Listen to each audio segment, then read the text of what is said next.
2018. The world meets in Pyeongchang, South Korea for the Winter Olympics. Then went to Russia for the World Cup where France beat Croatia in the finals. Hurricane Michael hits the Florida Panhandle, the first Category 5 hurricane to hit the US in 26 years. On the West Coast, the Camp Fire devastates Northern California, caused by a faulty PG&E transmission line and bankrupting the company. Roseanne returned to TV with a big audience, then got herself canceled 2 months later, leading to a spin-off without her. 29 million people tuned in to watch the royal wedding, Prince Harry marrying Meghan Markle, and apparently Mike Ross was not available for comment. He found this awesome new YouTube channel that just launched in April, Airtime Thrills. The Red Sox win 108 games and the World Series. The Eagles won their first Super Bowl. The Warriors sweep the Cavaliers, their third NBA title in 4 years. And the Capitals beat Las Vegas for the Stanley Cup, Vegas getting to the finals in their first year of existence. The Shape of Water wins Best Picture. Bruno Mars wins Song of the Year with That's What I Like. And Stan Lee's characters would have to go on without him as the comic legend died at age 95. 2018 was a great year of promise in the theme park industry. We saw brand new models, massive expansion plans, relationships being formed, and one of the great coasters in history crashing people's top 10 lists. These are the events that changed the theme park industry from 2018.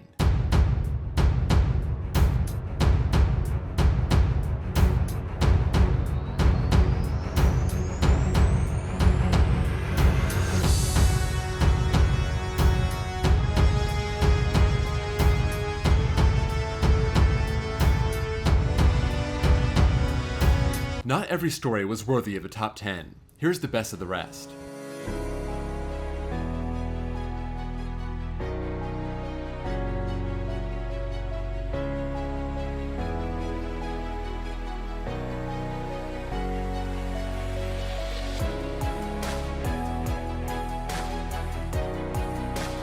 And now, the top 10.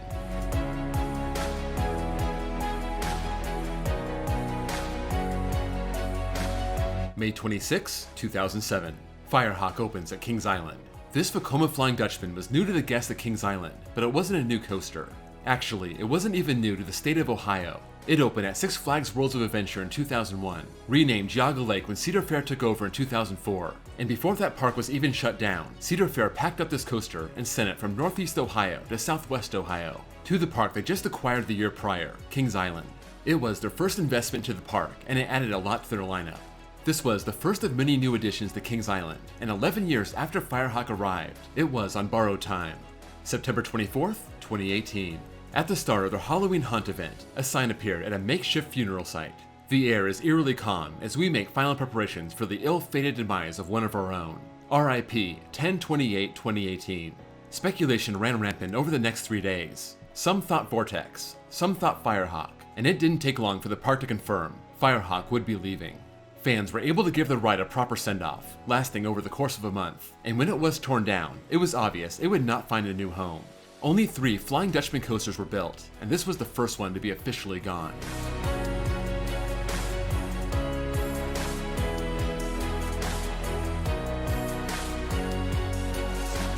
January 8th, 2018. Alton Towers announces the coaster behind Secret Weapon 8, Wicker Man. This would be a GCI wooden coaster, a project costing £16 million, a concept 4 years in the making, the world's first coaster to fuse wood and fire, telling guests they've been chosen to take part in a celebratory rite of passage, joining the Born In People, a cult-like group living in the woods around the park. This long-awaited announcement followed 2 years of a teaser campaign, transforming the old log flume site into Alton Towers' first wooden coaster. March 20th, 2018. After having its opening delayed due to rain, Wicker Man was ready to choose its first victims. Guests would enter a pre-show inside a Wicker Dome, setting the story before boarding the Millennium Flyer trains, going up a 72-foot lift and into its 2,600-foot course, going through the giant Born-In head a few times. As of 2025, Wicker Man remains the last secret weapon that Alton Towers has opened, yet another quality, well-themed coaster in their lineup.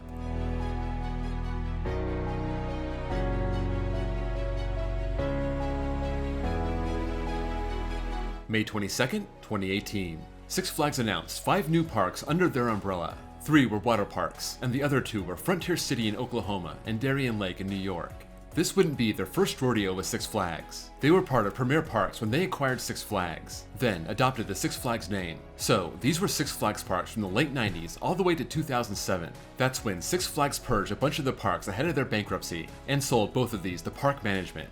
A new Premier Parks chain would take control in 2011, and in 2016 the parks were sold again to EPR Properties, Premier Parks still operating them.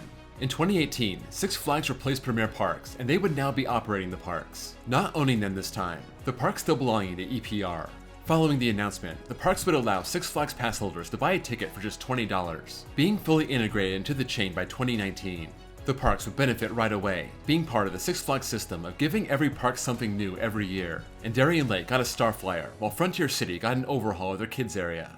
Because of the COVID disruption the following year, this investment would not continue, and since Six Flags only operates these parks and doesn't own them, you won't see any DC or Looney Tunes theming, nor can they use the Flash Pass system. What started with promise has settled into a malaise as Six Flags starts year 7 in control of these parks.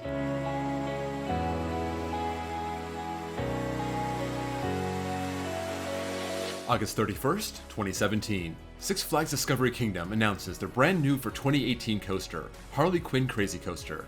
This was manufactured by Skyline Attractions, a company founded by Jeff Pike in 2014, formerly of Great Coasters International, wanting to build more than just wooden coasters.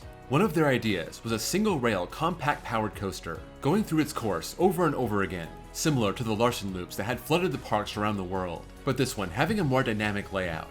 As soon as they unveiled their Skywarp model, everyone knew this had Six Flags written all over it, the company always seeming to look for the next great clone. Discovery Kingdom was the first lucky winner for the 2018 season, but right away, this ride was nothing but trouble. It was supposed to open on June 17th, but didn't open until August 3rd, and it seemed to be closed more than it was open. When it did operate, it would send riders into a pair of Immelmans, over and over again until the ride cycle ended, and it was not very popular with guests. This would operate sporadically in 2018 and 2019, was shut down with the park for the 2020 season because of COVID, and never reopened in 2021. The park confirmed it would be retired, and alas, Six Flags did not find their next great clone.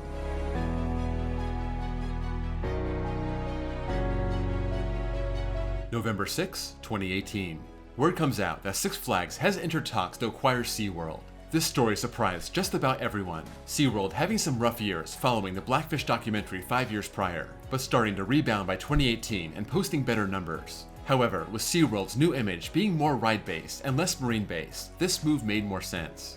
This would expand Six Flags' reach into Florida for the first time. It would bring the chain from 7th to 3rd in overall attendance, beating out Universal Studios, not to mention how profitable the SeaWorld parks are, but in the end, this would not happen. Six Flags was not in the strongest financial position by the end of 2018. SeaWorld was on the upswing, and Six Flags could not afford to buy them out. They already had $2 billion of debt, and this acquisition would almost double that. These companies may have struck out in 2018, and 4 years later, SeaWorld was the one on the prowl, offering $3.4 billion for Cedar Fair. That didn't happen either, but in 2023, we finally saw one of these come to fruition, Six Flags and Cedar Fair becoming one company, officially becoming one super chain in the summer of 2024.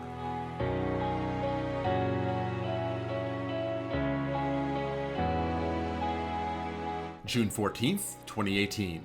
Tokyo Disney Resort announced an expansion of DisneySea, an 8th port to celebrate the films Frozen, Tangled, and Peter Pan. This would include a new hotel themed to Disney fantasy, and the port would be called Fantasy Springs. This would cost 320 billion yen, or about $2 billion US, and this was the park's largest and most expensive expansion since opening in 2001. This would take years to get ready, targeting a 2023 opening, but by October 2022, it was clear they would not hit their target, having supply chain issues due to COVID, and set to open in the spring of 2024.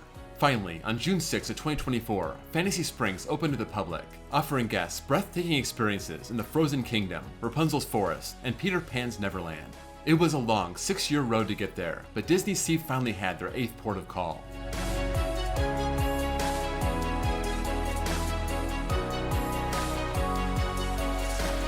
March 14th, 2018. Silver Dollar City announces Time Traveler, the world's first extreme spinning coaster. Built by Mach Rides, this would have a vertical drop right out the station, 100 feet in the air, 3 inversions and 2 launches. Up to this point, spinning cars were usually found on smaller coasters, offering up a good family thrill ride. This concept of an extreme spinning coaster dates back to 2014. Mack Rides putting a spinning car on their very own Blue Fire Mega Coaster at Europa Park, and Herschen and Silver Dollar City officials going to Germany to try it out in 2016.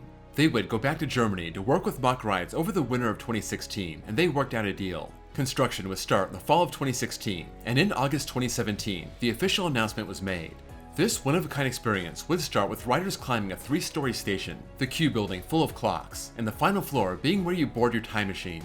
From that bonkers first drop out of the station, all the way to the final brakes, a controlled spin across the whole course. This became one of the most popular coasters in America. 3 years later, Plopsaland in Belgium would order the second one, making improvements over the prototype, and Holiday Park in Germany will get the third one in 2026. It's been a slow rollout, but Mack Rides built something truly special in Time Traveler.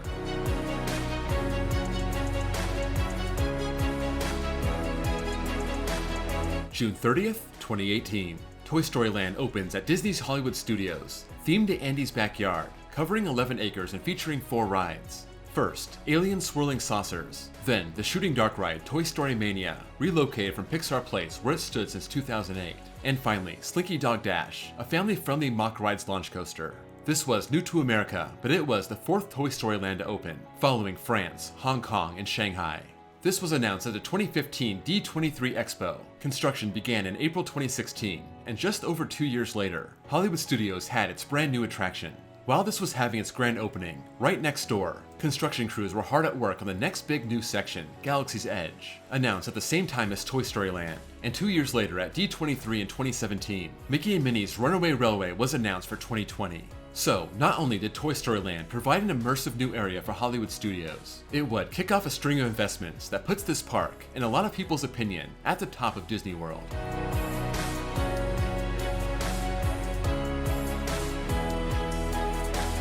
When RMC burst on the scene in 2011, they formed a beautiful relationship with Six Flags. Coming out of bankruptcy, Six Flags was looking for a low-cost option to add thrill rides, and RMC was all about taking an old wooden coaster and turning it into a smooth, airtime-filled, inversion-based ride. And for the most part, these would become the best ride in most parks. Others joined the party: Silver Dollar City, Dollywood, Kentucky Kingdom, Colmartin, but Cedar Fair was not on board, at least, not yet.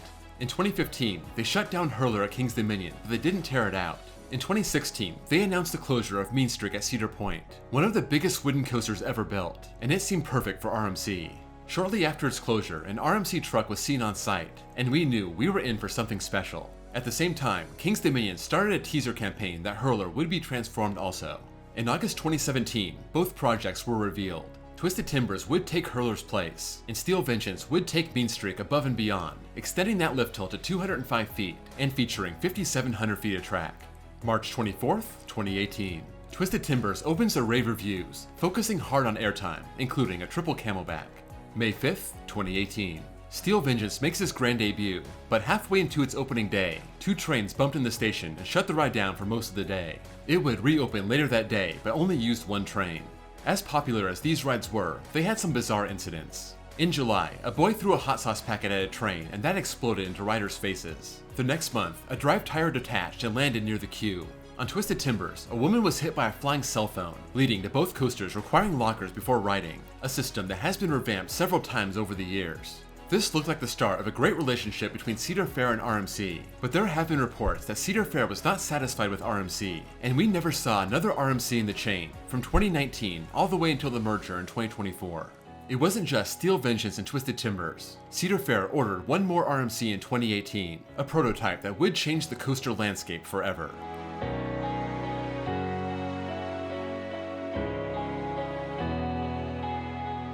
Four years after RMC finished New Texas Giant, they started manufacturing a new kind of steel coaster, one that just used 1 rail, cutting down on the amount of steel needed, and they called it the T-Rex. They also came up with a smaller version, one that has a thinner rail, requiring riders to sit in a single file, the Raptor. They even installed a prototype outside their headquarters in Idaho. In 2018, we would finally get our first taste of an RMC Raptor. One of them came via Cedar Fair, buying one for California's Great America, and the other came via Six Flags, going to Fiesta, Texas. These were meant to be compact, cheap, clonable, trying to give smaller parks the option to afford a great thrill coaster, only seating 8 riders per train, which also catered more to smaller parks. But of course, the 2 big regional chains jumped on the idea first. These rides blew people away with their intensity and insane pacing. The ride only lasting about 24 seconds, but never letting up from the first drop all the way to the final breaks. Six Flags wanted this model for their two biggest parks, Great Adventure and Magic Mountain, so RMC designed a taller, longer version that seats 12 per train instead of 8.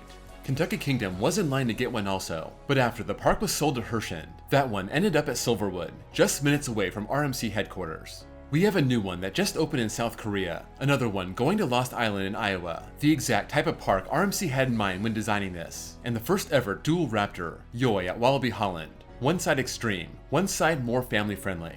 It seems like this RMC Raptor is only gaining in popularity, and it all started with those two prototypes in 2018. These left us wanting more, and now we got it. That's a wrap on 2018. Let me know what you think about these stories, and if you have anything else to add. Also, let me know if you have any coaster memories from 2018. This was by far the biggest coaster year of my life, riding 170 new coasters, taking trips to Texas, Florida, Northern California, and one month-long cross-country trip, hitting up almost every major park in the US, and using all those experiences to launch my channel, and I can honestly say, almost 7 years later, life has never been the same. If you enjoyed this video, please drop a like, and if you're new here and love coasters, please give me a sub. I have a playlist with more videos in this series. I want to thank my Patreons. If you want bonus access, bonus content, and have your name listed at the end of each video, check my links below and join.